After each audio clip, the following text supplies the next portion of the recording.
You know what bothers me? People who want to know the time. The ones who come up and say to me, "What time is it?" As if I personally were responsible for keeping track of such things. Sometimes they'll phrase it a little differently. They'll say, "Do you have the time?" And I say, "No, I don't believe I do. I certainly didn't have it this morning when I left the house. Could you possibly have left it somewhere?" You know, now that you mention it, I believe the Navy has the time. In Washington. They keep it in an observatory or something, and they just let a little of it out each day. Not too much, of course. Just enough. They wouldn't want to give us too much time. We might not use it wisely. Sometimes in a playful mood, when asked if I have the time, I'll say yes, and simply walk away. I do that because I hate to disappoint people. You see, there is no time. There's just no time. I don't mean we're late, there's no time. I mean there is no time. After all, when is it? Do you know? No one really knows when it is. We made the whole thing up. It's a human invention. There are no numbers in the sky. Believe me, I've looked. They're not there. We made the whole thing up. So when are we? Sometimes we think we know where we are, but we really don't know when we are. For all we know, it could be the middle of last week. And the time zones are no help. They're all different. In fact, in parts of India, the time zones actually operate on the half hour instead of the hour. What is that all about? Does anyone really know what time it is? And never mind a piddly little half-hour difference in India. How about thousands of years? The major calendars disagree by thousands of years. To the Chinese, this is, 4699. The Hebrews think it's 5762. The Muslims swear it's 1422. No telling what the Mayans and Aztecs would say if they were still around. I guess their time ran out. Remember, folks, these are calendars we're talking about. Instruments specifically designed to keep track of time. And they're all different. And they're not just off by a couple of weeks. This is thousands of goddamn years we're talking about. How did that happen? Our current Gregorian calendar is such an amateur show that every 4 years we have to cram in an extra day just to make the whole thing work. We call it February 29th. Personally, I don't believe it. Deep down, I know it's really March 1st. I mean, it just feels like March 1st, doesn't it? But even that simple quadrennial adjustment doesn't fix things, so every 100 years we suspend that rule and dispense with the extra day. Unless, of course, the year is divisible by 400, in which case we suspend the suspension and add the extra day. But that's still not quite enough. So every 4,000 years we suspend that rule too, and back comes February 29th. Here's how we got to this sorry state. The Julian calendar was introduced in 46 BC, the Roman year 709, but it was off by 11 minutes a year. So by 1582, there was an accumulated error of 10 days. Accordingly, that year, Pope Gregory XIII decided that the day following October 4th would be called October 15th. They just skipped 10 days, threw them out. Officially, in 1582, no one was born in France, Italy, Spain, or Portugal during the period October 5th through October 14th. Weird, eh? But even weirder, Britain didn't adopt the Gregorian calendar till 1752 when they dropped 11 days out of September. Since this also applied to the American colonies, officially no one was born here from September 3rd through September 13th, 1752, except Indians. By the way, that was the same year New Year's Day was moved from March 25th to January 1st.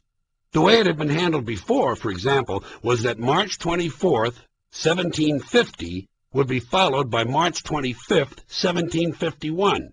Pretty fucked up, huh? And you thought that big millennium party you went to was being held right on time. We try hard to keep track of time, but it's futile. You can't pin it down. For example, there's a moment coming. It's not here yet. It's still in the future. It's on the way. It hasn't arrived. It's getting closer. Here it is. Ah, shit, it's gone. We use words like now, but it's a useless word. Because every time you say it, it means something different. Can you tell me the time? Well, which time did you want, now? Or the time you asked me? Or how about now? Is this the time you want? Speak up, this stuff isn't standing still. And think of the phrase, just now. Did you hear that? What? Just now. You mean just then? Yes, just then. Wait, there it is again. When? Just now. Everything we think of as now is either the very recent past or the very near future. There's no present. Welcome to the present. Shoom! Gone again. It's all so imprecise that people sometimes don't bother with minutes and hours at all. They keep things purposely vague. What time you got? I got just after. Just after? Geez, my watch is slow. I got going on. It's amazing how something as precisely calibrated as time can be described so loosely, especially where short periods of time are concerned. We say, at once, immediately, right away, just like that, no time at all, nothing flat, at a moment's notice. And one that I never understood, before you can say Jack Robinson. You don't hear that much anymore, do you? Maybe Jack ran out of time. Maybe he was an Aztec. And let's not forget a jiffy, or a flash. Do you know which is quicker? Well, I looked it up. In fact, there are 2 jiffies in a flash, and there are 6 flashes in the twinkling of an eye. No one seems to know how many twinklings of an eye there are in 2 shakes of a lamb's tail. And by the way, why is it 2 shakes of a lamb's tail? Wouldn't the basic unit of measurement be 1 shake of a lamb's tail? Another vague word is soon. For me, soon has an emotional quality. It has great potential for sadness. Is Daddy ever coming to visit us again? Yes, dear. When? Soon. Here's a spooky one. Sooner than you think. Wow, sooner than I think. That's like before you know it. I'll be back before you know it. Zoom! Holy shit, he did it. Sooner or later, one of these days, any day now, from time to time, every now and then, a little while. A little while is nice. So gentle. I'll be home in a little while. That wouldn't bother you, would it? I think anyone could wait a little while. It doesn't sound too threatening. Your father is sick, but he still has a little while. That's different from a short time, isn't it? A short time sounds terminal. Your father has only a short time. If I were about to be executed, I'd much rather have a little while than a short time. By the way, do you have a favorite period of time?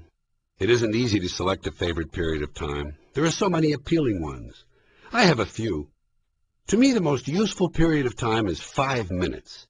That seems to be the one most people choose when they're pressed. I'll be there in 5 minutes. Give me 5 minutes, will you? What, are you kidding? I could fix that thing in 5 minutes. That's all most people want. 5 minutes. A good, solid, respectable period of time. And it goes by fast. I think I could do just about anything for 5 minutes. Even the most distasteful task. Let's go talk to George Bush. Are you kidding? He's an asshole. Look, just 5 minutes, okay? Okay. 5 minutes. But no more. After that, I'm going to puke. 15 minutes is a popular period of time, but it has an institutional ring to it, a regulatory quality. Sounds like it's associated with something either compulsory or forbidden. The exchange window will only be open for 15 minutes. You have 15 minutes to fill out the forms. In 15 minutes, we will be coming around, and I like 20 minutes better. 20 minutes sounds kind of free and sporty. I'll be back to pick up those test papers in 15 minutes. Then you'll have a 20-minute break. Hey, guys, cover me with the boss, will you? I'll be back in 20 minutes. 20 minutes. Just enough time to get laid. Have a good time.